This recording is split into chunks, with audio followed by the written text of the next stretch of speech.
The only way out is love. Love not of the man-woman kind. Love of the day-to-day kind, moment-to-moment and breath-to-breath kind. Love for worthiness. Attend to what is important and give yourself completely to it. Learn to surrender. Have the guts to be immersed. Don't save yourself for tomorrow. Dissolve in this moment today.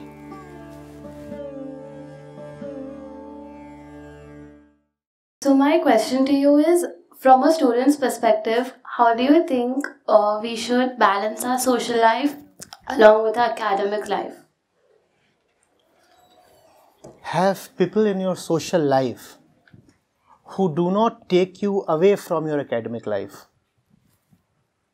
What happens is that there is your academic life and it is very separated from your social life.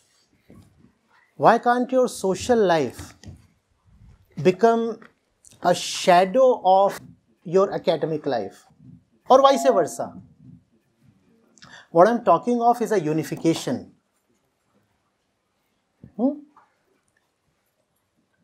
There is usually a contrast, a separation. The friends that we have when it comes to studies are not the same ones we have when it comes to enjoyment. Am I right? One set of study buddies and another set of fun buddies. That separation is not something great. Find out a way where the two can be made one.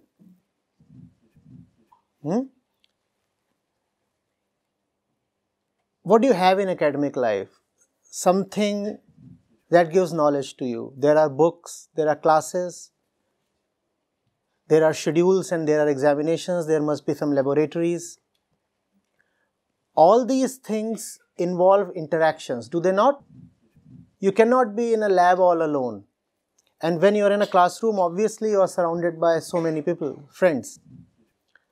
So why can't the academic environment itself become your social environment? Or at least drive your social environment?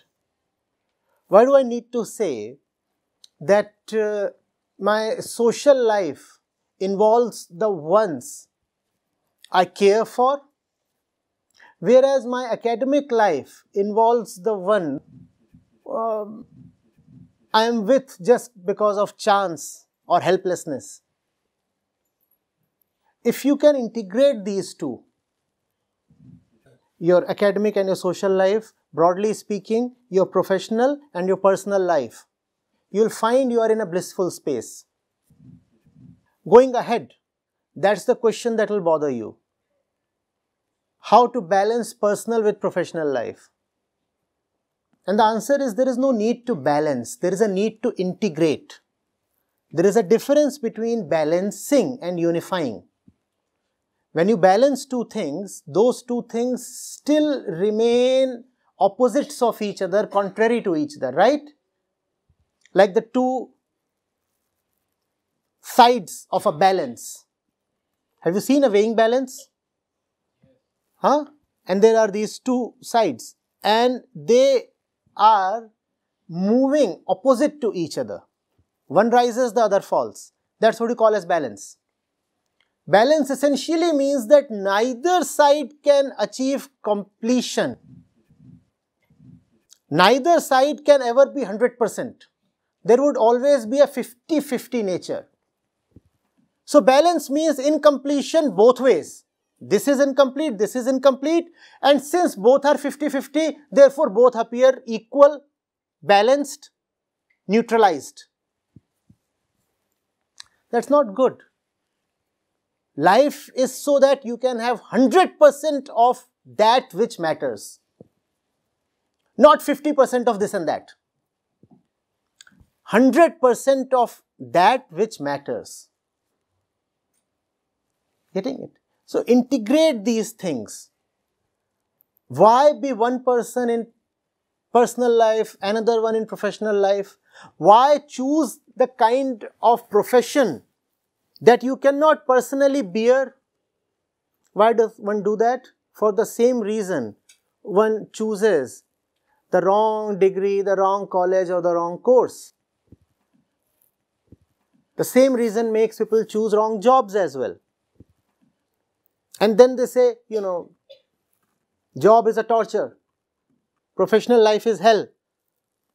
But I return to my personal nests in the evening, in the nights, and find some solace there. And this they call as a balance. Do you see this? I get very tensed in the office. And then I come back and there is my 6-month-old daughter and she is my stress buster. Have you heard that? Do you think that's something you want to happen to you? Irrespective of how great is the time you spend with your little daughter, will that redeem the 9 hours of stress you faced in the office? You come back typically at 7 or 8 in the night, right? How much time can you spend with the little one? 2 hours, 3 hours? And how much is the time you spent in the office? That too every day? 8, 9 hours. And if you add the commute to it, then 10, 12 hours. How can 2 hours of stress busting negate 12 hours of stress? But you will say, I have a balance. I have a balance. No, there is no balance. The same kind of beauty that you seek in your personal life, that same beauty you must seek in your professional life also. Just as you enjoy being with friends in your personal life, same way you must choose the kind of academics you can enjoy doing. Then there will be no division. Then you will not be running from pillar to post.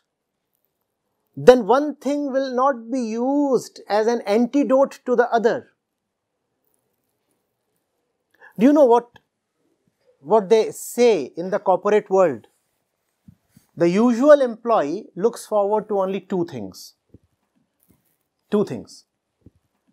What are those 2 things?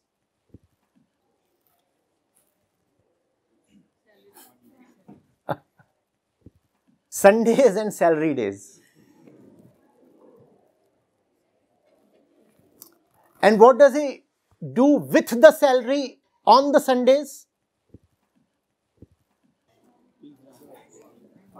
He furthers his personal life. Look at the irony. You tolerate the entire week so that you can have some salary. And so that you can have one free day.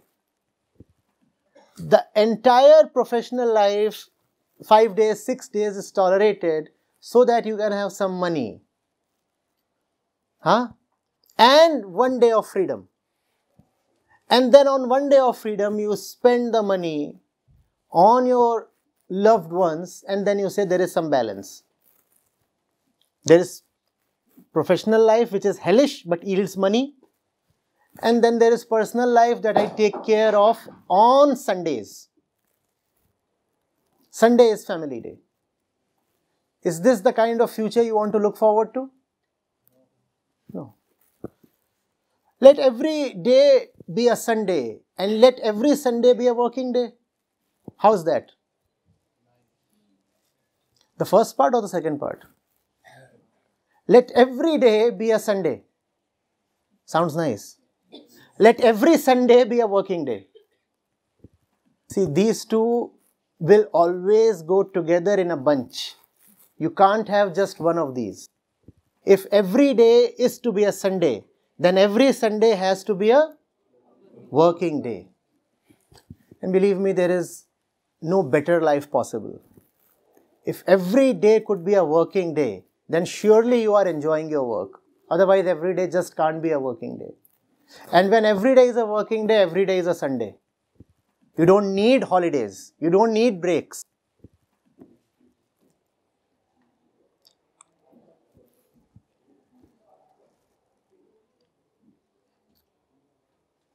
not sounding nice, delicious. How can every day be a working day? Huh? One of my teachers told me when I was your age, no, even younger, class 11th or 12th, they said the person who stops keeping count and track of his Sundays goes very far. The day Sundays will cease mattering to you is the day you have come some distance in your life. And if Sundays continue to remain very important, it means you're divided, kind of tortured within. Yes. According to you, questioning oneself increases progress or doubt? Whatever it does, irrespective of what it does, it must happen. Right? And progress cannot happen without self-doubt. If there is no self-doubt, you will stagnate. You will say, I'm already where I need to be. What I'm saying is perfect. Where I'm standing is correct. And as youngsters, you must avoid that kind of confidence, rather brashness.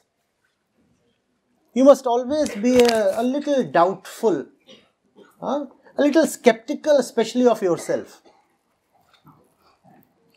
Even if you feel sure about something, never say, I have settled into a conclusion. That's not the characteristic of a free mind. If you conclude too early, and if you confide in your conclusions too strongly, you will find you are often stuck at very undesirable, very unworthy places. Right? So do question yourself as much as possible, and it will cause a certain discomfort because we have been trained to always display confidence. And when you are skeptical, then you cannot always display confidence. There will be some humility. There will be some introspection. So it's possible that in your community, among your friends, some may say that this person is not all that confident, probably a little weak, probably a little shy. That's okay. That's okay. Not appearing confident is far, far better than appearing confident for foolish reasons. The problem today is not that youngsters don't have confidence. The problem today is that a lot of youngsters who should actually be doubtful of themselves have just too much confidence. And that confidence obviously is very shallow. So when life strikes them, the confidence is easily shattered. And then there is depression.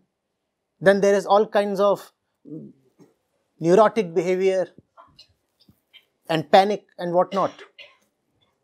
But if you see, there are a lot of advertisements these days, social media, etc. Public speaking classes, English speaking classes, personality development classes for 6-year-olds, 8-year-olds, 10-year-olds. And parents are rushing to admit their wards into such courses and classes. And usually the ads will have an 8 or 10-year-old standing in a very confident pose. Sometimes even in a preachy pose, somewhat like this. Now you wonder, what is this kid so confident about? What does he have? What does he know?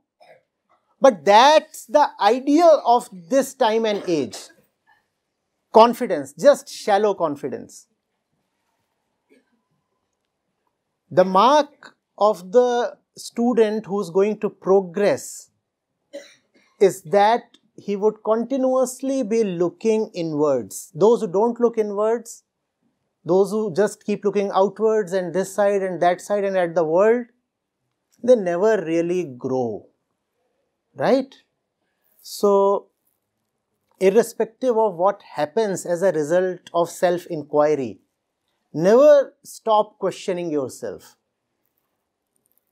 And if you are too concerned about the result, then take it from me, the result would be auspicious. Auspicious. Auspicious is different from desirable. Auspicious is higher than desirable. Keep questioning yourself. Yes.